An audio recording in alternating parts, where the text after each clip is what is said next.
In 1859, this country estate, 30 miles south of London, was ground zero for a scientific revolution.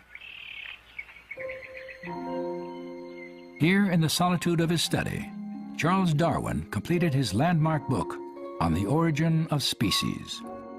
In it, Darwin attempted to explain how every organism that had ever lived evolved from a single common ancestor as a result of natural selection acting on random variations. The idea of evolution itself, change over time, was not novel with Darwin. What Darwin did that was, I think, really revolutionary was to advance a hypothesis of common ancestry, that all living things were related. He would have a branching tree pattern, and for a long time you would only have that one species, and then it would eventually branch into 2 species, and then more species, and different families and orders and classes. And in Darwin's thinking, given enough time, those differences accumulate, especially under natural selection, if the environment changes. Those differences accumulate to the point where 1,000 or 1,000,000 generations from now, your great-great-great-great-great-grandchildren will be a different species.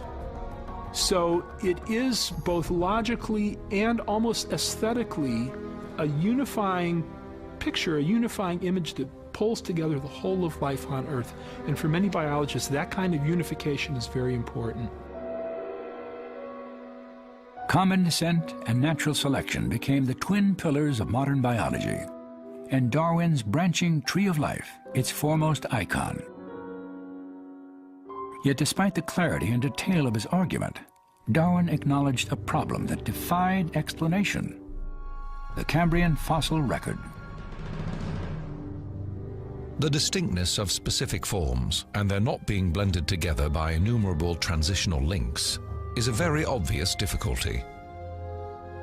I allude to the manner in which species belonging to several of the main divisions of the animal kingdom suddenly appear in the lowest known fossiliferous rocks.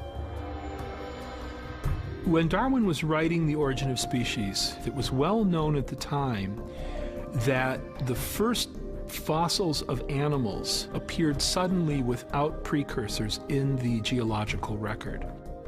So there was a deep conflict between what his theory told him to expect to find, namely an abundance of transitional forms going back to that common ancestor for the animals, versus what was there in the fossil record.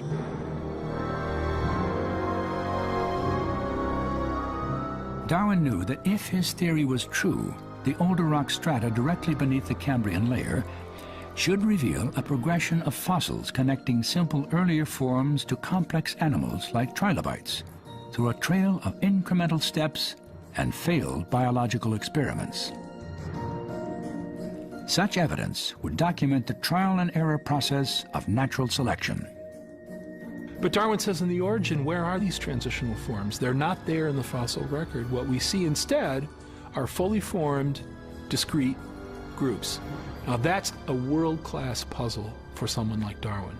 And so it's very, very striking, and one can see why Charles Darwin was so puzzled by the Cambrian explosion, because he had enough knowledge even at that time to realize that deep in the Earth history, you just didn't find the animals. If my theory be true, it is indisputable that before the lowest Cambrian stratum was deposited, long periods elapsed, and during these periods of time, the world swarmed with living creatures. To the question of why we do not find rich fossiliferous deposits belonging to these assumed earlier periods prior to the Cambrian, I can give no satisfactory answer. Darwin was deeply troubled by the Cambrian explosion. He called it an inexplicable mystery. But he wasn't about to abandon his theory, and instead proposed that the animals just looked like they appeared suddenly because he thought that the fossil record was incomplete. I look at the natural geological record as a history of the world imperfectly kept and written in a changing dialect. Of this history, we possess the last volume alone, relating only to 2 or 3 countries. Of this volume, only here and there a short chapter has been preserved, and of each page, only here and there a few lines. So Darwin argued, well, perhaps paleontological discovery, digging through the rocks, needed more time, that the transitions were out there, that not enough collecting had occurred, not enough sampling, if you will, of the fossil record on Earth, and given time, those transitions would turn up. 3 decades after Darwin's death, Charles Walcott's historic work in the Canadian Rockies did nothing to fill the gaps in the tree of life or the fossil record. Walcott uncovered the remains of Cambrian animals unknown to Darwin, and each demanded its own unique progression of evolutionary ancestors, a trail of evidence that did not exist in the Burgess Shale. Walcott realized that the Cambrian explosion of life was an even bigger problem than Darwin imagined. So, in an attempt to defend evolution, he reached back to Darwin's explanation of an incomplete fossil record. Like Darwin, Walcott thought that the Cambrian explosion was an illusion. He was convinced that the fossils were there, they were just inaccessible to scientific discovery, and he expected that they would eventually be found someplace buried deep beneath the oceans. For decades, Walcott's hypothesis was widely accepted, but untestable. However, later in the 20th century, new technologies led to empirical conclusions. Once the oil companies started to drill offshore, they brought up what are called drill cores, and inside the core were hunks of sedimentary rock, and some of those rocks contained fossils, but none of them were made by animals that lived before the Cambrian explosion. Since the 1960s, scientists have also used radioactive minerals and evidence of changes in the Earth's magnetic field to analyze and date undersea sediments. From extensive surveys, they have created this digital map that defines the age of the seafloor. We now know that the oldest rocks on the bottom of the seafloor only date back to the Jurassic period, which means that on the standard geologic time scale, they're hundreds of millions of years younger than the rocks below the Cambrian strata. If you are looking for the ancestors to the Cambrian groups, the last place you would expect to find them is out somewhere on the seafloor. Those rocks are much too young. So how did the Cambrian animals emerge, and where are the signs of their evolutionary past?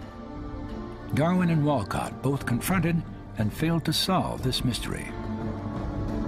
And today, the plot has thickened as science looks back to what the planet was like before trilobites and morellas first inhabited the ancient seas.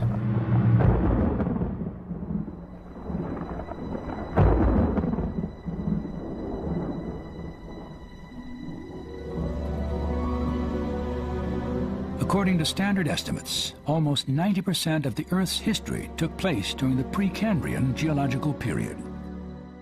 While our knowledge of the Precambrian is far from comprehensive, most textbook accounts include a similar chronology and chain of events.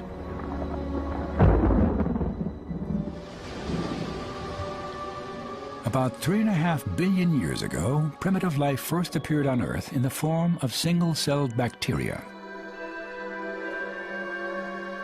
Over time, these cells gathered into clusters to form blue-green algae that floated on the surface of the oceans.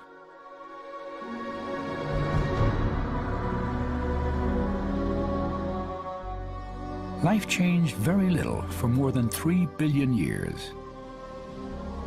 Then on the threshold of the Cambrian period, evidence of multicelled organisms first appears in the fossil record. In the late Precambrian and at the Cambrian boundary, we're seeing the rise of larger organisms that had fluid skeletons and strong muscles, and they could burrow and they could crawl around. And as time goes by, we begin to see on the ancient seafloor sediments trails, little squiggles of where a small worm was crawling along. And they look like squiggles left by little tiny worms today. So from near 600 million years to 543 million years, more or less 50 or 60 million years, what we mostly see as far as living kinds of animals are these little squiggles. There is also evidence that near the end of the Precambrian, the oceans were inhabited by jellyfish, sponges, and the mysterious Ediacaran fauna. But if you go to immediately before the Cambrian, then actually you find something extremely puzzling, because you get large organisms, large fossils, and these are called the Ediacaran assemblages, and they have been one of the great headaches for paleobiology and also for evolutionary biology. Why? Well, because basically some look like animals, but other ones don't look like animals at all. Some of them look like air mattresses, quilted air mattresses. Others look like a frond. They're not plants, but they kind of have that appearance. So these Ediacaran assemblages are bag-like, what we call sessile. Most of them didn't move, or if they did, they probably moved pretty slowly. It looks a rather sleepy, a rather dozy world.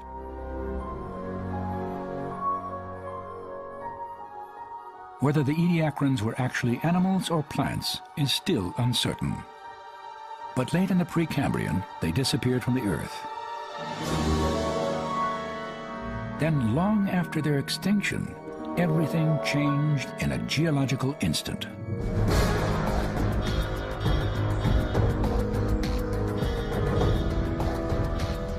In a spectacular burst of creativity, the basic blueprints for most of the animal kingdom exploded into being.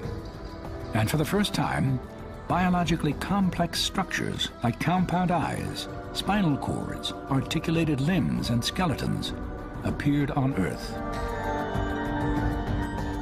To understand the speed of the Cambrian explosion, imagine the history of life compressed into a single day. If we imagine the whole history of life on Earth taking place in one 24-hour period, the current standard estimates for the origin of life put it at about 3.8 billion years ago, let's say 4 billion.